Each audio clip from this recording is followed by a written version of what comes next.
Hello, everybody. Welcome to the show. This is Trading with Livevol. My name is Stephen Choi, and this is where I trade my real Reg T account, my personal account, and I use LVX to do it. So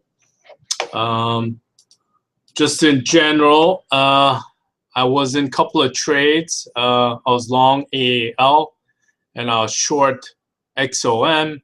But basically, I just got out of them because it didn't look like they were going to pay out. I haven't actually been trading too well since I've come back on the air, which I'm hoping is not some kind of a message.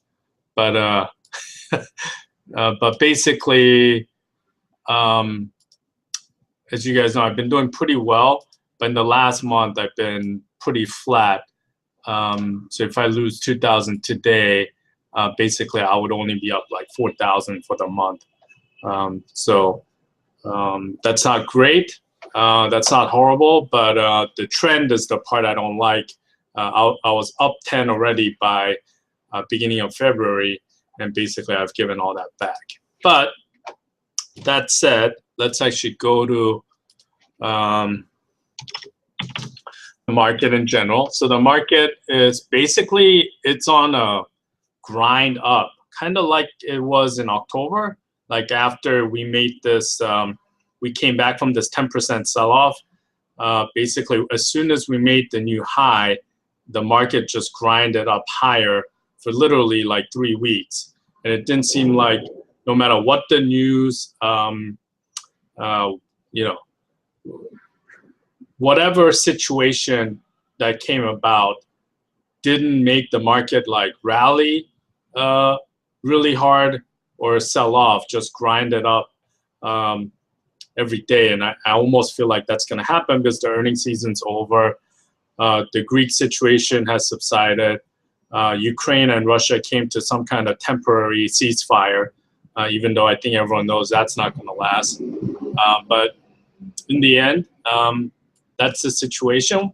One of the other things I look at a lot is the VIX, and as you can see, VIX has been pretty much getting crushed. And as you can see, it actually went below like this range that it was in since the beginning of the year or late last year. And now it might actually just keep going down and just kind of consolidating down here. So that's kind of what I'm looking at. So a lot of times what I do is for now, and just so you guys know, I am still kind of tweaking my strategy. So you can see the consumer discretionary is doing really well. XLP, that's the staples. XLE is the energy sector. XLF, financials.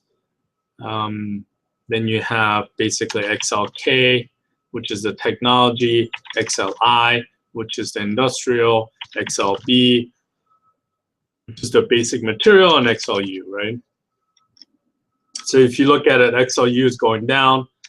If you look at TLT, basically it's going back up because maybe people are assuming that the interest rate increase won't happen in June now, even though that is being debated a lot. In the end, I'm not an economist, but it doesn't seem to me to make any kind of a difference really, whether it's in June or in September, as long as they're not just going to keep increasing month after month, right?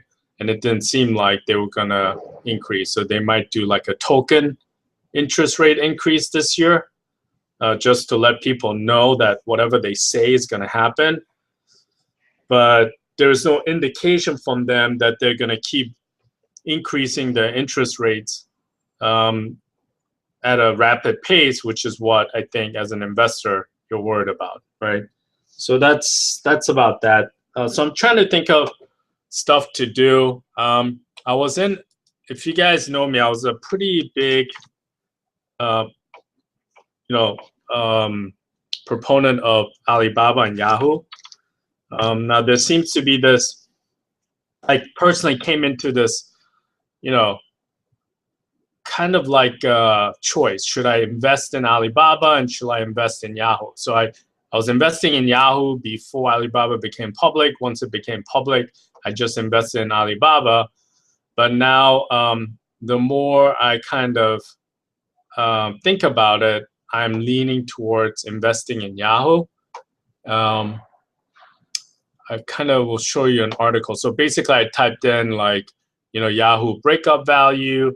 Then I click on this. Notice it's September 30th. So basically, Yahoo in September 30th was trading, right around $41. So about $3 cheaper.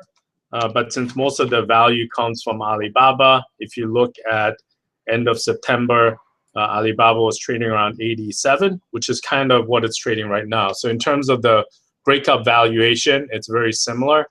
And what it's saying, and you guys can read this, but I'll just kind of go to the part that I think it's worthwhile, is that the sum of Yahoo parts equates to about $51, right? So this in itself is not an exact science, but it's between 51 and like 57. So 750 of that is from their Yahoo Japan stake. 34 of it is from Alibaba, and then they have $9 in cash. So basically what that means is if you put all of this together, they actually don't value Yahoo's core business pretty much for anything, right? Just because Marissa Mayer, maybe in their minds, hasn't done enough to really, kind of give them confidence that Yahoo as a standalone business will do well. Me personally, I'm kind of, I'm not an analyst either, so I can't say. I can see that she's trying to go into mobile and she's trying to maneuver, but you got to understand she doesn't have the cash to buy somebody for like 20 billion, at least without like just causing havoc with the shareholders. And she has to make these little acquisition, little steps, and hopefully turn it around. I just intuitively, I use Yahoo every day. So I think it has some value. The fact that they're saying it has no value, to me, seems wrong. So I like it. So I was trying to figure out how to invest in it, right? So if it's true that I'm bullish in Alibaba, and even though the stock has sold off, my thinking is in the long run, it's a pretty good bet, right? Because just because if you look at the growth and the hard numbers, it's a fantastic stock. The only real question mark to me is the fact that it's in China. So, every doubt in the end comes back to the fact that it's in China and really doesn't have anything to do with their core business, right? So because their core business is doing awesome and they're growing rapidly. And I think if they were actually a United States company, this stock would be trading like $200, right? It's only trading 86 because basically, it's in China and people just generally don't trust Chinese stocks. And even though Alibaba is might be one of the few exceptions, I think there's still some bias against Alibaba's stock price. And so people aren't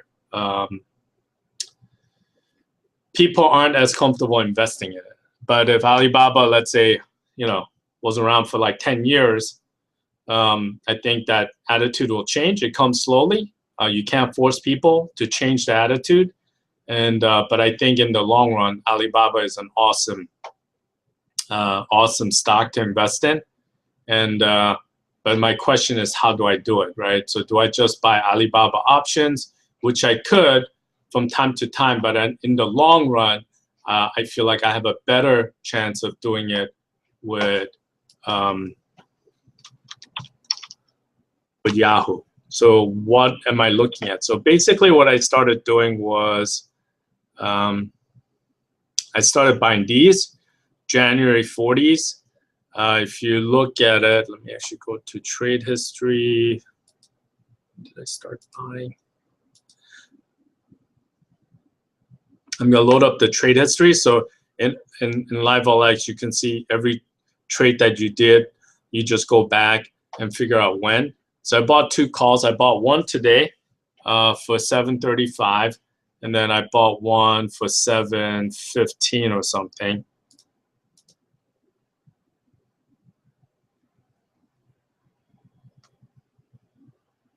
Okay, must have bought this.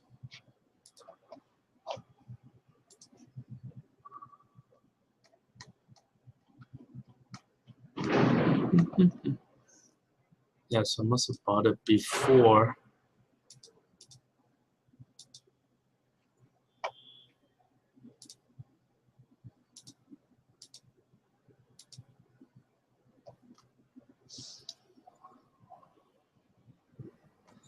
Yeah, so I bought one today for 7.35, and I bought one for 7.15. I don't know why it's not showing up. But basically, what I'm playing is I'm thinking in a year's time, Alibaba stock will go up. So, Alibaba is 88 bucks or $86, but I think it might get to like 120 or so by end of the year, even with the massive amounts of shares that it's going to be released during the lockup period. But I think in the long run, I'm bullish. So I was thinking, and Yahoo, because they have now essentially decided to spin off Alibaba. It's a lot smaller company, and now they are free to, everything from being acquired to making a merger deal and so forth. And I think the stock price will go up. So I think it'll at least go up back to $51 by end of the year, which is pretty much another $7 from here. But I don't know when, right? Because this is kind of my long-term trading strategy with options, right?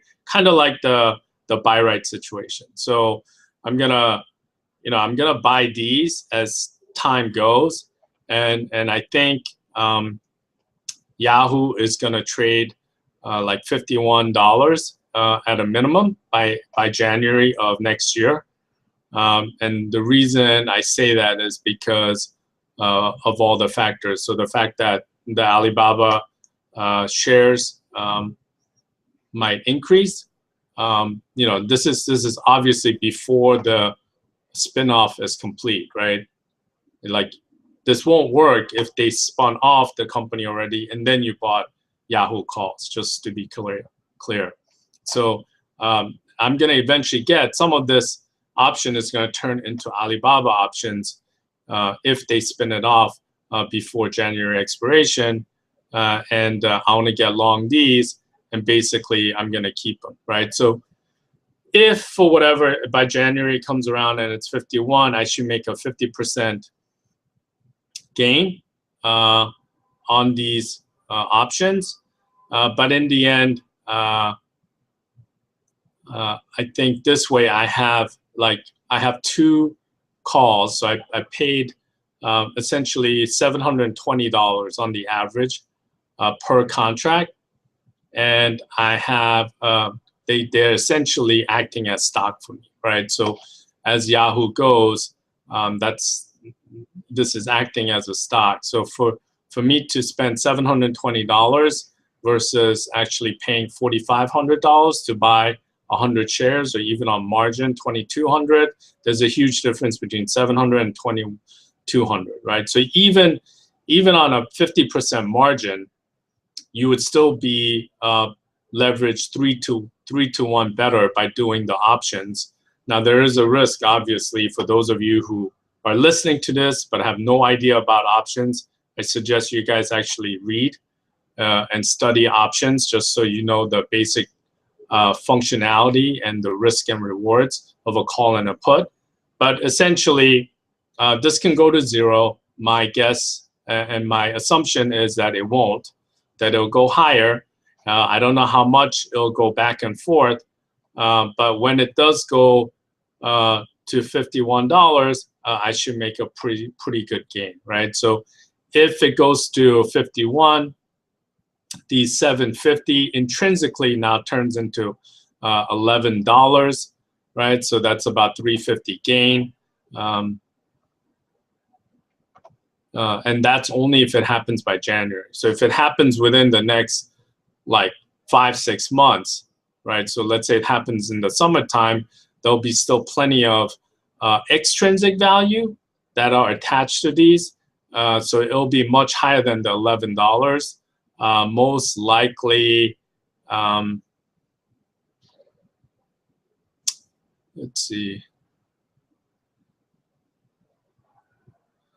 If it actually went up, most likely it'll trade more like these prices, right? Between 32 and 30. So maybe like 1340 would be where it would be trading at.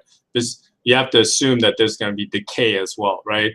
So you can actually almost double your money if Yahoo goes to 51 in the next 6 months versus like doing it by January of next year. So those of you guys who are you know, sometimes thinking of investing for the longer term, but you want to take some risk, these are the kind of stuff that's I think pretty good. The reason this is good for me is because I'm bullish on Alibaba stock. If you are not bullish on it, then it's not that great, right? So instead of, I could go and buy Alibaba calls, but that would be just purely betting on Alibaba.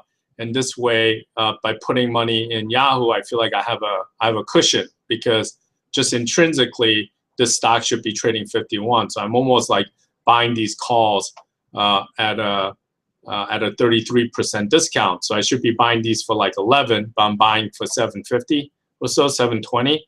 And so I like that bet. I have some cushion. And so now it just comes down to how much I'm willing to put down. So I think for me in general, I'm going to do it slow, one at a time. Maybe the max I might buy is 10 contracts total, but maybe I'll scale it in depending on how I feel and how confident I am that my thesis is intact. But other than that, nothing too much going on. I have this, I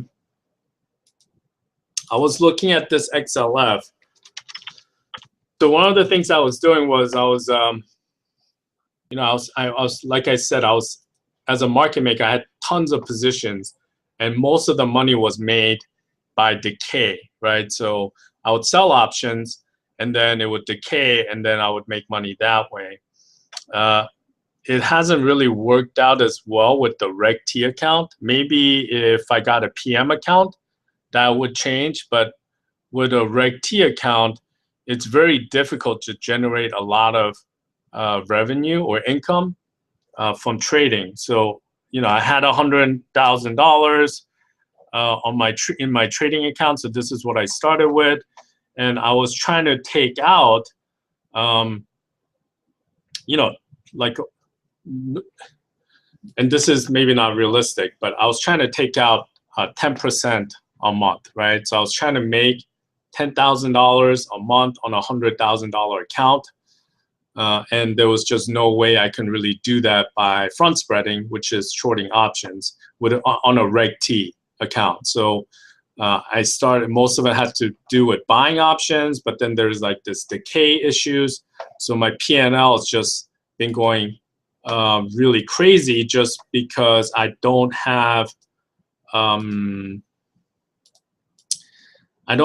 a solid strategy, right? So even though I've been a professional for a very long time, I've always been a professional as the house. So like as a casino, I was the house, and I was at the roulette table. I was at the blackjack table, and what I was basically doing was analyzing risk to my whole portfolio. And as long as it didn't affect my whole portfolio, I let the other guys make the bet. And for every bet, I got a little edge. And in the long run, basically, if the bettors were 50-50, as long as no one bet blew me out, it was a great strategy for me. But that really isn't duplicable right now because I don't really have enough money in my account. If I had like a couple of $1 million, maybe I can do that with a customer account, but right now it's not really doable. I think I'll need, and I could be like completely wrong, but I think I'll need a portfolio margin account and maybe at a minimum like $500,000. But that's just me. I might be wrong. So I had to start differently. So I was like buying calls, but there's this decay, and so I'm still experimenting a little bit. But as you guys can see, there's no foolproof way. I was thinking of recently what I've been doing is essentially buying options for a shorter period. So instead of holding them for like 2-3 weeks, which was what I was doing, I'm actually doing plays that holds them for like 2 days, 1 day, right? And I've been experimenting with that, and my account has been doing pretty well especially the last like 3 months because I've been using the shorter term strategy, but I'm trying to tweak the shorter term to get better. But that's about it. I hope you guys are trading well. And I'll talk to you guys tomorrow. Take care.